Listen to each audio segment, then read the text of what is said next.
Assalamualaikum warahmatullahi wabarakatuh. Bapak Ibu, jika kita melihat gambar ini, sederas apapun air yang kita alirkan, ember tidak mungkin akan dapat terisi jika ember itu tidak siap untuk menerima airnya. Ember itu tengkurap atau ember itu bolong-bolong, maka selama apapun kita mengalirkan air, ember tidak bakal terisi oleh air. Demikian juga siswa kita, Bapak Ibu. Sebagus apapun metode yang kita pilih, media apa yang kita pilih, maka tidak akan masuk ke dalam pikiran siswa jika siswa belum siap untuk menerima pembelajaran. Untuk itu video kali ini kami akan membahas mengenai bagaimana cara kita menumbuhkan minat belajar siswa, agar siswa memiliki motivasi dan siswa terdorong untuk semangat mengikuti pembelajaran. Sebagaimana yang kami sampaikan di awal tadi, bahwasanya sederas apapun air yang kita alirkan untuk mengisi ember, ember tersebut tidak akan terisi jika ember itu masih tengkurap atau ember itu masih bolong-bolong. Jadi ini artinya adalah sepintar apapun guru, sebagus apapun metode yang dipilih, kompetensi yang disampaikan oleh seorang guru itu tidak akan mampu diserap oleh siswa jika siswa tersebut belum siap untuk belajar. Karena Bapak Ibu, modal utama keberhasilan guru dalam melakukan pembelajaran di kelas bukanlah soal kepintaran.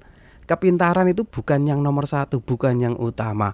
Tetapi yang paling utama adalah justru kepiawaian dalam transfer of knowledge, kemampuan dalam menyampaikan materi pembelajaran. Makanya seorang guru harus punya public speaking yang bagus, terutama dalam cara menyampaikan materi pembelajaran. Izinkan kami menganalogikan mengajar itu seperti mengisi ember, Bapak Ibu.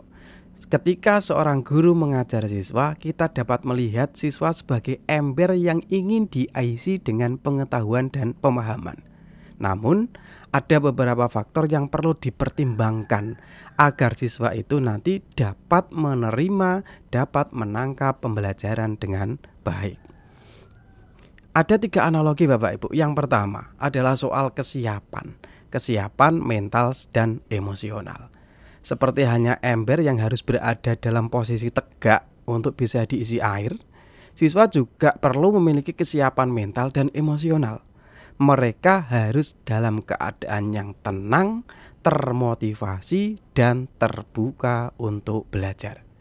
Jika siswa sedang mengalami tekanan, kecemasan, atau distraksi emosional, kemampuan mereka untuk menerima pembelajaran akan terhambat. Jadi ketika kita nanti mengajar di kelas, jangan langsung memulai menyampaikan materi pokok sebelum anak benar-benar siap. Nah, supaya anak nanti siap bagaimana caranya? Nah, kita lihat di teori tentang gelombang otak manusia. Buat siswa rileks agar masuk ke dalam gelombang alfa, Bapak Ibu. Di sini kita bisa melihat ada 5 gelombang ya.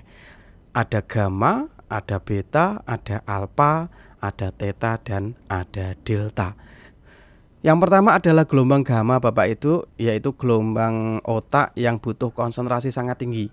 Ketika orang menciptakan musik atau merancang sebuah karya seni, itu butuh masuk pada gelombang gamma. Di bawahnya ada gelombang beta. Gelombang beta ini ketika anak-anak butuh konsentrasi yang sangat tinggi. Misalkan kita memberikan materi pelajaran dengan kompleksitas yang sangat tinggi untuk memecahkan masalah, ini biasanya pada gelombang beta. Nah, kondisi yang terbaik menurut para ahli adalah gelombang alfa. Gelombang alfa ini terjadi saat anak-anak merasa santai untuk menggali ide-ide, kemudian juga untuk mengulang kembali materi pembelajaran. Ini biasanya masuk pada gelombang alfa. Nah, tetapi kalau gelombang theta berarti ini gelombang bawah sadar. Anak menjelang tidur itu loh, itu gelombang theta. Nah, sedangkan gelombang delta ini ketika orang sudah tidur dalam sangat pulas sekali. Nah, menurut para ahli Bapak Ibu, kondisi terbaik untuk belajar itu saat kondisi alfa, yaitu anak benar-benar merasa rileks, merasa nyaman untuk menerima sebuah informasi. Nah, bagaimana cara membuat siswa ini masuk dalam kondisi alfa? Salah satunya bisa dengan cara ice breaking. Tapi jangan lupa Bapak Ibu, ice breaking itu bukan hanya soal permainan ya. kadang justru malah permainan itu bisa mengganggu tujuan utama dalam proses pembelajaran. Karena untuk ice breaking itu bukan hanya permainan saja, tetapi bisa juga dengan menyanyi, ada yang namanya teknik stop juga, ada gerakan-gerakan sederhana, dan juga mungkin bisa berupa cerita-cerita motivasi. Nah, ini ternyata juga efektif Bapak Ibu, dibandingkan dengan hanya sekedar nyanyi-nyanyi yang terlalu butuh fisik yang tinggi. Itu malah nanti tidak tercapai pada kondisi alpha. Yang jelas supaya nanti pembelajaran kita berjalan secara efektif, maka masukkanlah siswa ke dalam kondisi alpha. Ngoten nggih. Caranya tadi misalkan sederhana saja, sapaan, kita ngasih motivasi, kita pakai teknik stop, pernafasan, gerakan sederhana, cerita-cerita inspiratif, menyanyi, itu juga bisa menghantarkan anak-anak pada kondisi alpha. Terus lagi juga Bapak Ibu ada sebuah teori namanya train-win otak itu ya, bahwa otak itu kan dibagi menjadi 3. Ada neokortex, ada otak limbik, dan otak mamalia. Ini yang basal ganglia ini biasa disebut sebagai otak mamalia. Nah, otak neokortex ini adalah otak yang berfungsi sebagai pemikir Bapak Ibu. Jadi siswa ketika nanti aktif otak yang kuning ini, maka pembelajaran akan efektif. Informasi yang kita berikan bisa terekam oleh anak-anak kita di kelas. Tetapi kalau otak yang merah, ini otak mamalia ini, ketika anak dalam kondisi ini, maka pembelajaran yang kita lakukan tidak akan masuk. Karena otaknya anak-anak itu berfungsi seperti layaknya hewan, hanya melawan atau kabur gitu saja. Nah, otak yang tengah, otak yang limbik, ini berhubungan dengan emosi anak. Nah, sekaligus ini sebagai saklarnya. Nah, kalau kondisi anak itu positif, emosinya positif, maka yang aktif adalah otak yang neokortex. Tetapi kalau kondisi emosi anak-anak itu negatif, maka yang akan aktif adalah otak yang merah ini. Nah, jadi ketika kita nanti melakukan pembelajaran, kita usahakan supaya anak-anak itu punya emosi yang positif. Senang dengan pelajarannya, senang dengan gurunya, suasana nyaman, ruangannya juga tidak terlalu panas gitu kan. Sehingga anak-anak nanti bisa aktif otak yang neokortex, sehingga pembelajaran kita bisa maksimal. Tapi kalau anak nanti sudah kepanasan di kelas, merasa takut dengan gurunya, merasa terancam dengan pelajaran atau gurunya, maka nanti yang aktif itu adalah otak yang merah ini Bapak Ibu. Sehingga pembelajaran yang kita lakukan tidak menyenangkan dan tidak akan masuk ke otak anak-anak. Kemudian analogi yang kedua adalah tentang lingkungan yang kondusif. Bapak Ibu, ember itu untuk diisi itu membutuhkan permukaan yang rata dan stabil. Kalau permukaannya tidak rata, maka nanti kalau kita mengisi ember itu juga akan guling Bapak Ibu. Nah, ini sama saja, siswa itu membutuhkan ruangan yang aman, terorganisir, dan bebas dari gangguan agar dapat fokus dan konsentrasi dalam proses pembelajaran. Oke. Jadi sekali lagi ini hampir sama dengan tadi Bapak Ibu, ciptakan kondisi yang nyaman untuk siswa sehingga siswa itu nanti dalam kondisi alpha dan juga emosinya positif, sehingga yang aktif adalah otak neokortex. Kemudian untuk analogi yang terakhir adalah tentang keterlibatan aktif siswa. Ketika sebuah ember itu pengen diisi air, maka ember itu harus mendekat ke keran air agar dapat terisi dengan baik. Kalau ember itu menjauh, kerannya dihidupkan, ya tidak bakal terisi. Siswa juga seperti itu. Siswa perlu terlibat secara aktif dalam proses pembelajaran. Maka kita harus melibatkan siswa.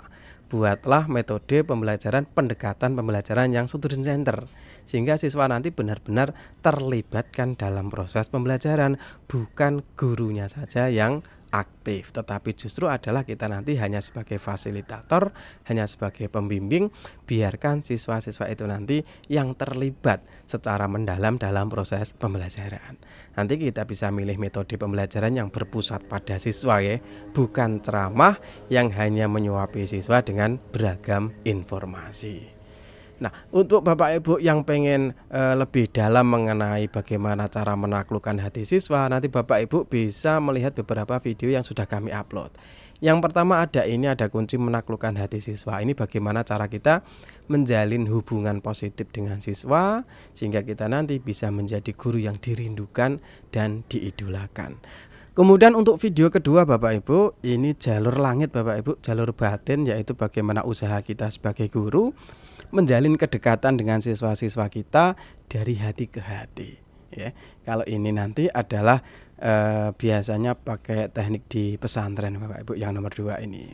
Kemudian juga nanti Bapak Ibu bisa melihat video yang ketiga ini, yaitu bagaimana cara kita membuat suasana pembelajaran yang menggembirakan. Nah, teori ini kami ambil dari standar proses langsung dari pemerintah. Nanti kondisi kelas yang aktif, yang hidup itu seperti apa, atau yang diharapkan oleh kurikulum Merdeka. Nanti Bapak Ibu bisa melihat video yang ini. Kemudian untuk yang keempat, ini adalah kunci pembuka. Bagaimana cara kita menumbuhkan antusiasme belajar siswa. Itu kunci pembukanya seperti apa toh? Nah, gitu. Karena siswa di kelas itu sebenarnya tidak peduli dengan orang yang tidak peduli sama dia. Gitu. Tidak peduli guru yang tidak memiliki kepedulian atau tidak memahami tentang siswa.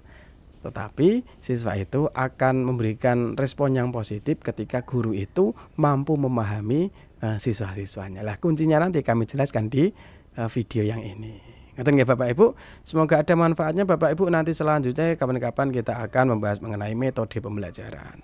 Nah, ini adalah sebelum kita membahas tentang metode, kita pahami dulu agar ketika kita nanti mengisi embernya sudah siap untuk diisi. Ngoten nggih, semoga ada manfaatnya. Assalamualaikum warahmatullahi wabarakatuh.